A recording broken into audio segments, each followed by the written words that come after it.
din natin. Yes, of course. Message na ako, boss. Siya din ang nasa likod nito. Ma'am, next steps po. Next move lang, Yes. sorry ha. Pag, kasi crucial na itong gabing ito, pag hindi may labas yung PRO, ano next move niyo?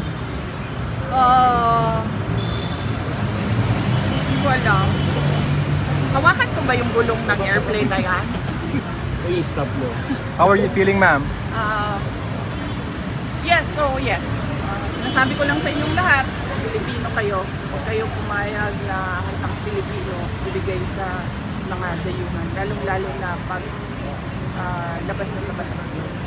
It's actually some sort of, I don't know what you call it, state kidnapping. Parang ganyan na yung nangyayari. And all because, Kahit kumakain kami rito, para kay Duterte to. Tama. and Para kay all, Duterte to, para kay kumakain tayo. Wait lang po.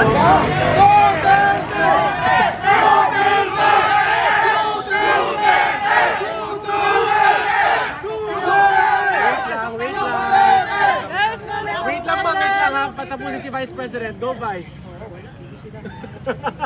Go, Vice. Wait, ano ba sabi niya? Nakalimutan niya na. Ano yung last line? Kahit kumakain kami rito. Sa PRO, ma'am. PRO. State kidnapping. State Kidnapping. Ayun yung last. State kidnapping ka na lang. yes. And all because mukhang matatalo sila sa midterm elections. Dahil ang lakas ng vote rate sa 9 candidates ng PDP laban. At mag-ingat kayo ha. I warned you about the budget. I'm warning all of you about election cheating. Ma'am, ako ma'am. VP, who do you think should be held accountable dito sa mga nangyari senaryo ngayong araw na to? Sino? Ang Ang should be held entire administration. Ma'am, pag hindi kayo tumakbo sa Presidente, hindi na tumakbo sa Presidente. Ma'am, Yes. Kasi sobrang lakas ng black voting ngayon. At hindi lang yan. This is all about the 2028 elections. I'm warning you, kung meron man 2028 elections. Nakita nyo na, di ba? Sinimulan nila sa People's Initiative. Hindi sila nagtagumpay. Kasi umalma yung mga tao. Imagine mo, bibilihin yung pagkatao mo para sa kagustuhan nila na hindi umalis sa pwesto. Tapos, sumunod ay impeachment para tanggalin yung kalaban. Posible kalaban.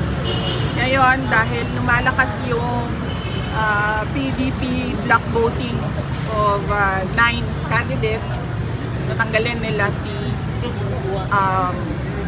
President Duterte. Ma'am, ulitin ko lang po, kumusta po yung huling pag-uusap niyo po? Dating Pangulo. Okay naman siya. Sinasabi niya kanina, sabi ko, nandito ko sa labas ng gate, hindi ako makapasok. Sabi ko, hindi kita personal na mabigyan ng instructions, pero tinext ko na, sabi ko, minessage ko sa kanila lahat na kung sino man yung nandun sa loob, ano yung kailangan mong gawin. And then he said na, huwag ka na mag-antay dyan, na umuwi ka na. So, hindi ko rin naman magawa na iwanan ng ating dating Pangulo. Hindi dahil tatay ko siya, pero dahil hindi ko matanggap na nagiging doormat tayo ng mga dayuhan. I mean, ganito lang tayo, mga maliliit na mga tao kung ikumpara mo sa ibang bansa. Pero, alam mo yun, dapat may pride tayo ba? dapat tayo kampi-kampi Pilipino. Ma'am, how is he taking this? Okay siya tayo. Nagkausap kami kagabi. And he was okay naman. Sabi niya lagi, daan lang sa legal. Daan lang sa legal. Yun ang sabi niya. Kaya yung discussions din namin, legal. Hindi, kumusta yung kalusugan niya? Kumusta yung kalusugan niya? Anong napag-usapan niyo about it? Oh, yan ang Hindi ko alam kasi kung ano yung kanyang mga gamot, ano yung kanyang mga health conditions. Ang pagkakaalam ko meron talaga siyang mga health conditions, kaya siya may nurse na kasama lagi. And then meron siyang mga gamot at meron siyang mga gadget na kailangan na kasama niya lagi. And then, ang pagkakarinig ko kanina, mataas yung sobrang taas ng blood sugar niya. Kaya nag-insulin sila. Ma'am, how true are the reports na naningi daw po ng asylum si former President Duterte sa China? And what was denied by you?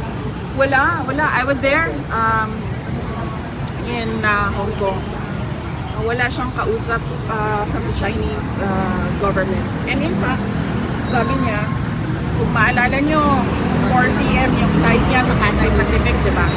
Sabi niya, agahan natin ng 7 a.m. Willingly surrendering himself to the jurisdiction of Philippine authorities, not the ICC.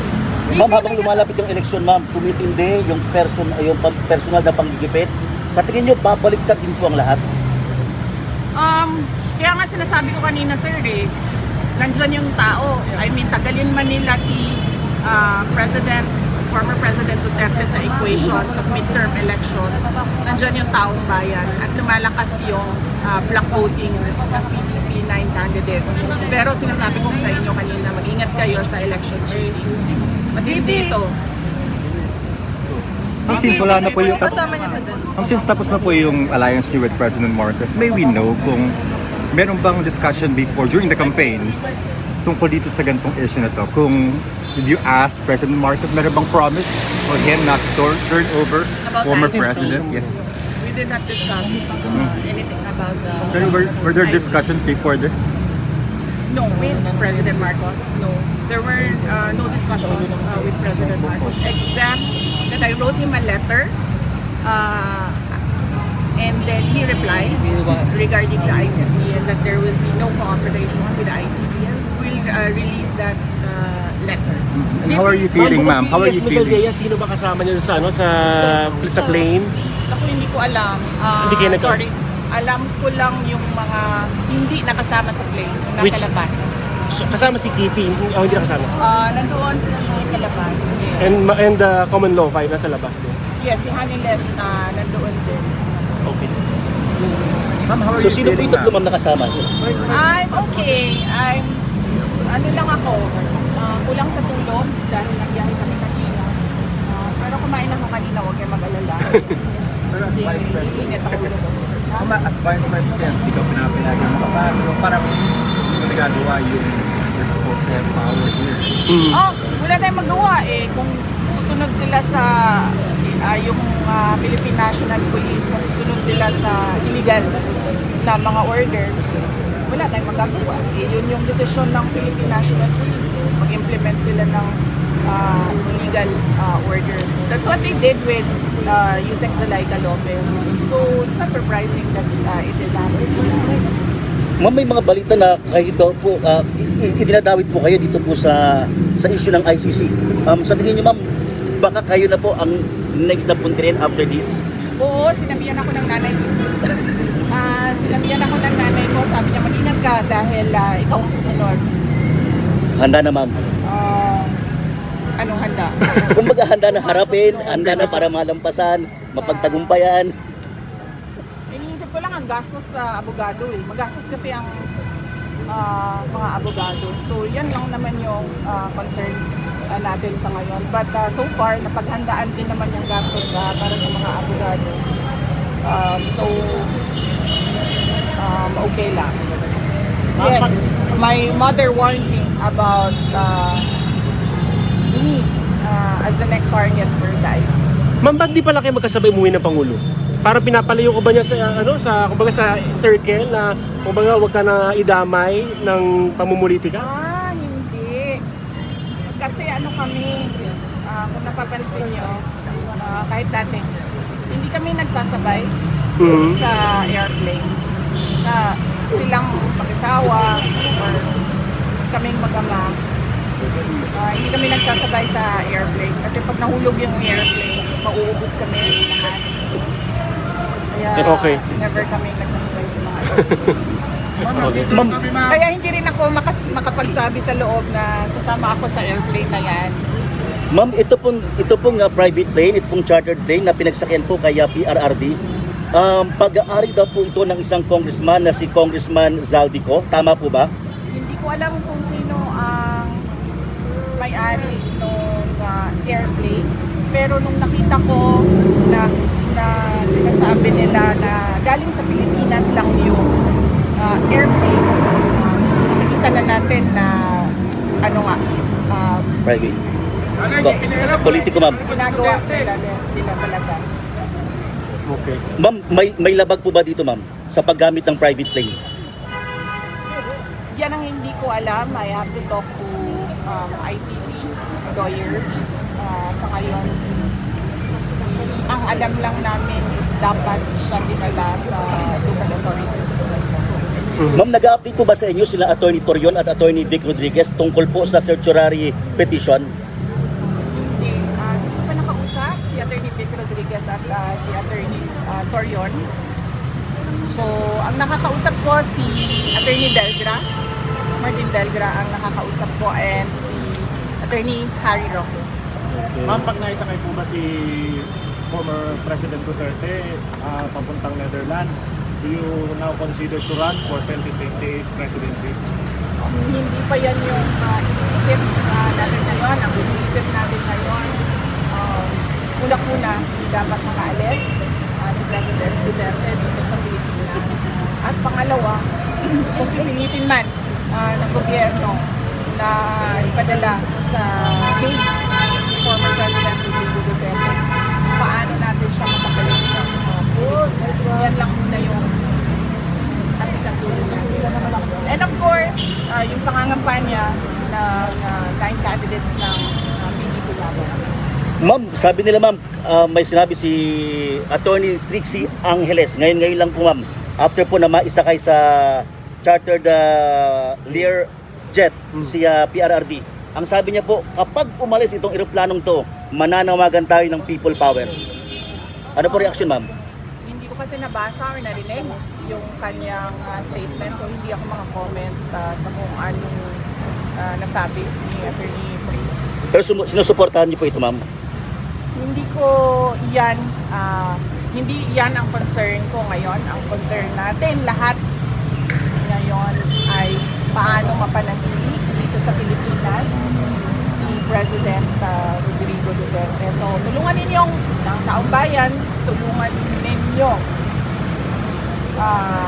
kami mag-isip paano natin yan magawa na hindi siya umalis. Hindi sabi po ni Attorney Delgra. Wait lang muna, wait. Makita kayo, makausap kayo, pero hindi pinagbigyan. How do you feel? Well, hindi na nakakagulat yung ganyan na klase na pagdidikit. Senior citizens ngayon kung ano nangyari. Matindi daw talaga ang pagdidikit. Oppression, abuse, and greed, sabi ng mga nakakatanda. Pero ma'am, kumpiyansa kayo na hindi makakalipad ang eroplano. Wala akong confidence sa kahit ano ngayon, sir, kasi nakikita nga natin kahit ang record sumusunod sila sa mga illegal orders. So, kahit ng ating mga tao, ang korupsyon sa ating budget, ang kawalan ng development projects, ang nangyari sa PhilHealth, ang nangyari sa ngayon na tila ba we are stagnant, hindi tayo umuurong forward.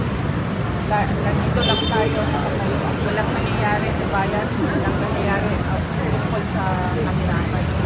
Yan yung totoong problema ng bayan. Hindi yung ICC, impeachment. Ma'am, pahabol, nakausap niyo po si President, si PBBM, ma'am? Wala. Hindi kami nagkausap ni President Marcos. There's no talking to someone.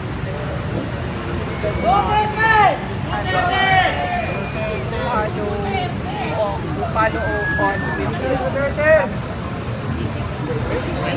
Thank you, ma'am. Thank you, VP. Ay, cellphone pa. Aray. Hindi, nandito pala kayo. Ayan na si Vice. Yes.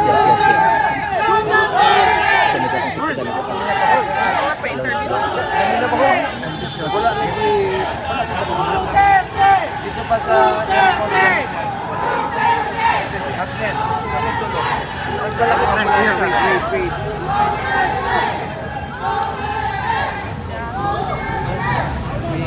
pero na pilot sa Go. Anong gagawin natin?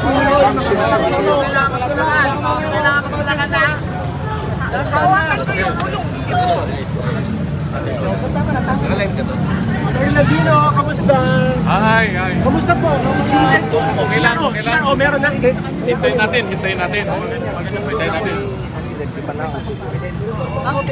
Hindi pa tapos yung kanilang deliberation. Hintayin natin. Pero possible lumabas ngayon yun, gabi. galing kami We are hoping, we are praying. Sure lang, panalo ninyo. Huwag lang kayo madaya. Basta nandiyan ka, ma'am. Paglalaban ka namin! Itulak mo pa please, itulak mo pa yung tao mo.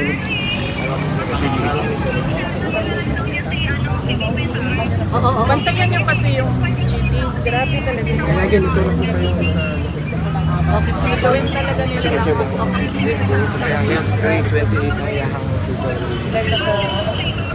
Okay, please. Ma'am sila.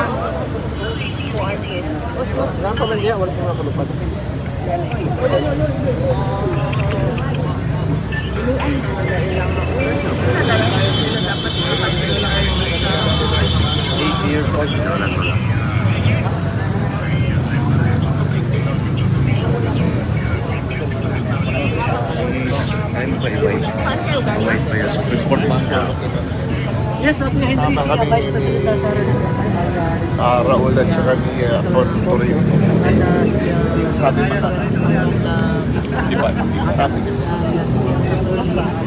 Pero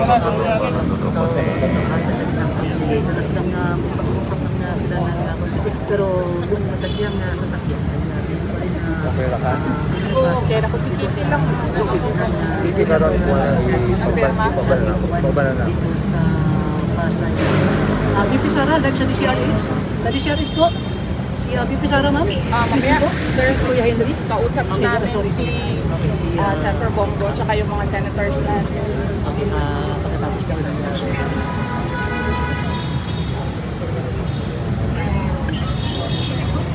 Kulang ka. Kuling kausap ni... Kausap.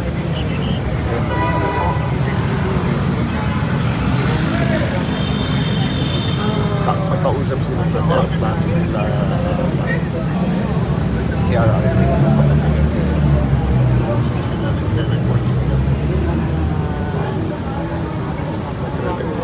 Sa akin yung ano, hindi ko naman labas.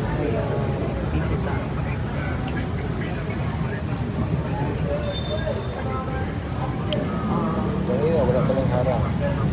Sa'yo. Yung ambulansya ayaw dipasuhin. Oo, ganyan talaga yan sila. Ganyan ginawa nila kay Attorney Laika, di ba? Yeah. Oo, Oh, ano yes. kami, nagre-request kami ng doktor, tsaka ng nurse, kahit sino. Hindi nila binigyan ng medical. Ano. Ganyan din ginawa nila kay Gina Acosta, yung nag-collapse si Gina. Hindi nila pinalabas sa batasan yung ambulansya. Ganyan rin ginagawa nila. Papatayin ka nila eh. talaga. Ganyan ang ginawa nila kay Jamie, no? 2010, 2011, grabe.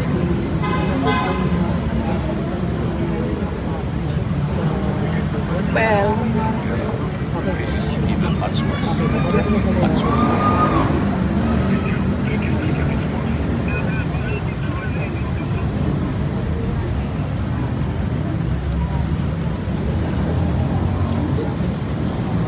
Namay din ako.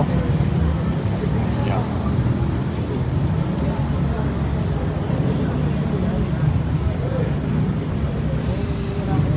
Yang yun lang ako kanina, ECG niya, ayaw ko pasukin. Pauna lang may equipment na lang si Bakan niya. Bakan niya, may sakit yun.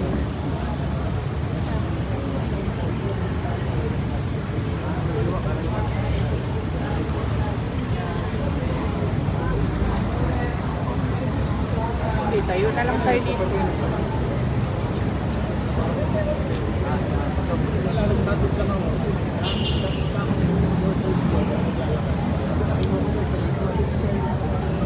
Paula ka? Mana? Mana ko lang.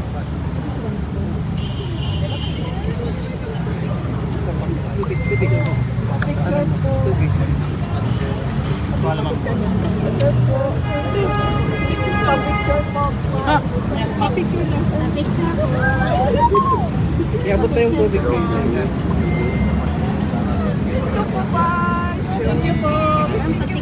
Attorney Sal. Attorney Sal. Taga Mindanao po kami, ma'am. Ma'am, pwede na. Taga Davao, ma'am. Pwede na tayo, ma'am. Ano ko sa conference call ko sa Hindi uri, nasa linya. Oo, sandali. Oo, ma'am. Yes, sir. Kaya kintikitan mo yun dyan sa community. Kaya dyan, tikitikit ka na dyan. Request mo sa likod yung babae na yan para request mo sa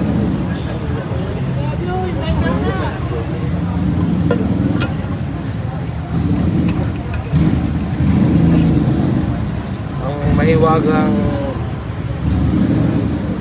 wag nyong ano to ha, wag nyong nanakawin to. Pag ito, ninanakaw ninyo, mag-aaway kayo ni Kiki. Mawala na lahat, wag lang yun.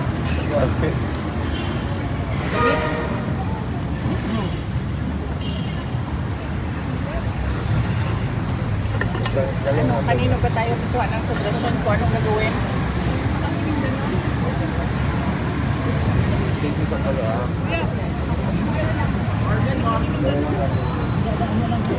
Ano tingin?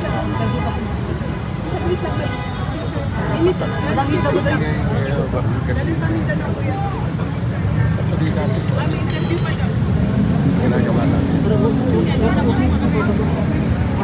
We don't stop.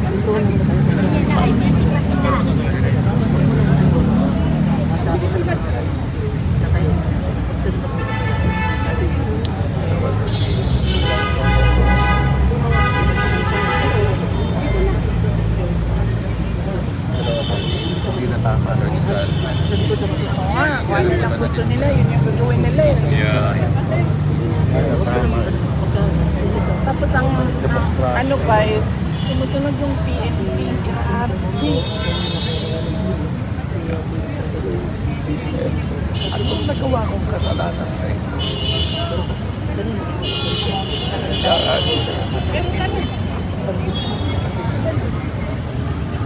Anong nagawa kong kasalanan sa inyo?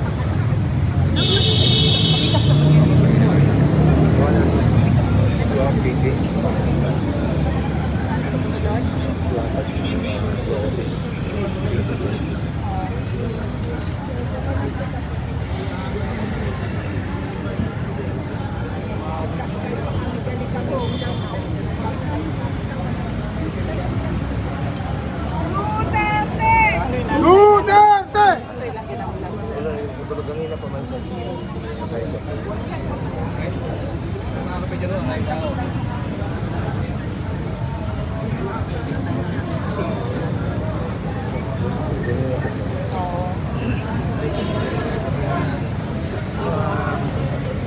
more than an hour. So, lahat kinahulap. Abre pa man ang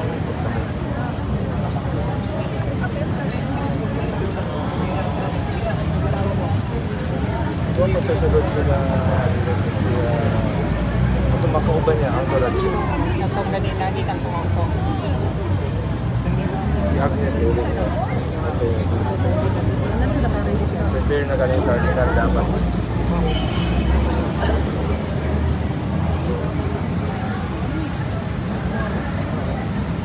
Guys, sorry po, gusto niyo confirm po sa date na dadating. Wala po po confirmation po sa siya dadating. Wala sa akin. Wala akong confirmation kung saan dadalhin si former president. So yung sinasabi ko na sa date, hindi pa po po Hindi. Isa yan sa mga kinokontra ng mga lawyers. Yung airplane mismo, kasi private plane siya. So, hindi natin alam kung saan siya papunta. At yung absence ng kanyang doctors na kasama niya. And wala din siyang kasamang assistant. Oo. So, isa yan sa mga kina-question ng lawyers doon sa loob na yon. Kasi nga parang kidnapping na yung nangyayari. Anong gagawin natin, attorney? Salamat sa tulong, ha? Of course, Vice President. We are waiting kanina before 5. Na-file kita mo kanina. Tapos na-news kanina na issue ang tatiyan mo. Dagan dito. Honestly, may nag-overtime doon. Baka hopefully ako. Naapoy laing report na lahipod. But we are hoping and praying that the CJ will exercise his discretion. Well, sana. Sa Duterte kami, kahit ano mangyari! Kahit ano mangyari! Duterte! Duterte! Duterte! Duterte! Duterte! Duterte! Well, nakita ko doon sa parang pinapasa-pasa na estimated times of departure. Kita ko doon. We're hoping na itong report na overtime itong maunang